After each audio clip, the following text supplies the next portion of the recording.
Perfect Emperors. Hey, what's up, you guys? Malcolm X02X here, coming to you with another video. As promised, you guys got over 15 likes, so here I am again, bringing you another, deck profile.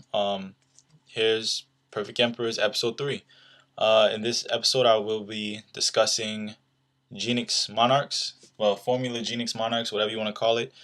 Personally, I do not like this deck because of the fact that I feel like it's inconsistent. Rather than drawing into an Undyne or drawing into a controller, I'd rather have some draw into a Swap Frog and another water. That way, you can get your engine going really fast and you don't have to worry about, keep drawing cards that you don't need mid to late game. So, yeah, so on to the deck profile, and we're going to start off with the Monarchs. First off, we have your basic Monarchs. 3 Caius, 3 Ryza.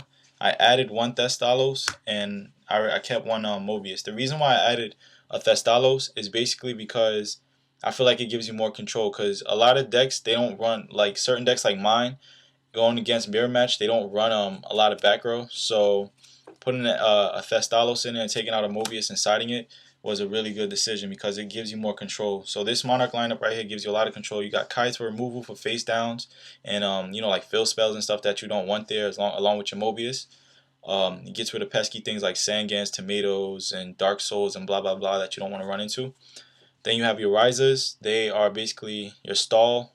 Well, you push your opponent back a turn, so you stall them out or whatever, and can piss them off, and they'll make the same exact play. So you go, you guys know the play already. But basically, yeah, Moby is just there for more control, and yeah, I like him. Next, you run triple Battle Fader, then triple Swap Frog, standard in any Monarch build. You run your double Treeborn, standard as well. Double Effect Veiler, 1 Lone Fire Blossom, 1 Fishborg Blaster, and 1 Ronin Totem. Finally, onto the Genex part. Run double Undyne and double Controller. Now, let me discuss this for a minute. Basically, I can see where people get the idea that the deck is also consistent when you summon an Undyne and then you search out a controller and then you have like an Allure in hand. But I honestly don't like drawing this mid to late game because sometimes I will go without seeing this the whole game. I was playtesting against a friend, and yeah, it kind of sucks mid to late game when you're looking for an answer like another tribute or something like that, like a Caius, a Ryza, Thestalos, a Mobius, Dark Death Spirit, a Lad, or whatever, whatever tribute you need, and you draw into one of these guys or these guys when you don't need them because you already did all your work with Swap Frog.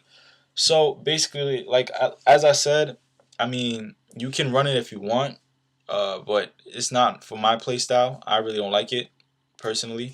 Yeah, the dual terminal, they look nice, right? I know they're awesome, but yeah, I personally don't like it. I feel like it's kind of too inconsistent. You can dead draw a lot, and drawing to this guy is a pain in the ass. I mean, you have Fishborg to dump him, but yeah, I mean, it is what it is. So yeah.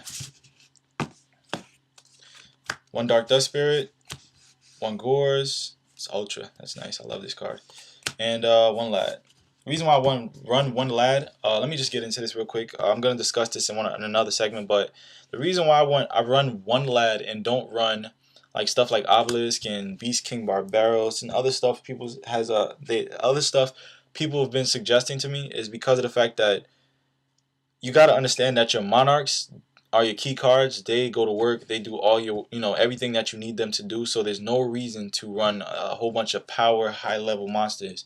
The 1 tribute engine, it works perfectly fine, and you should just keep going on with that and don't get to tribute, because then you can get stuck with really poopy hands really easily. So yeah, I'm gonna get into that more in a later segment, but I just wanted to touch on that subject for a minute. Onto the spell lineup.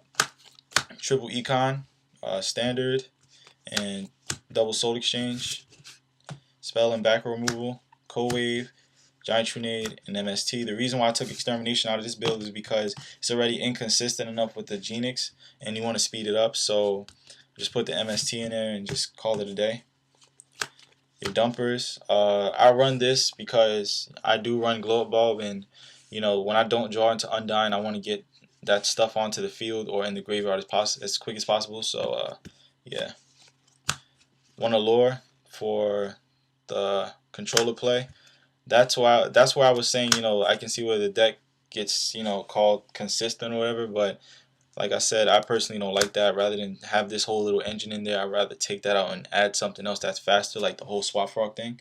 So yeah, and Monster Born and Dark Hole, gay cards of the format. For traps, I run one single trap, Treacherous. Um, this is good. Basically, when you summon your Undying, I like just summoning Undying, setting it. They summon or attack. You just go Treacherous, and you don't lose any life points, and you kind of screw up their combinations. You screw up their swarming, and all that other stuff. So that's why I like Treacherous. Onto the extra deck. First off, you got your 3 formulas. Got your double Stardust. Got your Black Rose. I mean your Shooting Star, and you got your Black Rose Dragon. Standard, like last time in my other build. Then you have your Army Arm, Colossal Fight OZK that you pull off in his deck. Scrap Dragon, Catastor, Bryanak, Goyo, and Mistworm. And finally, the reason why I decided to, show you guys the variant, because of this guy, Locomotive R Genex. Wow, that's really shiny.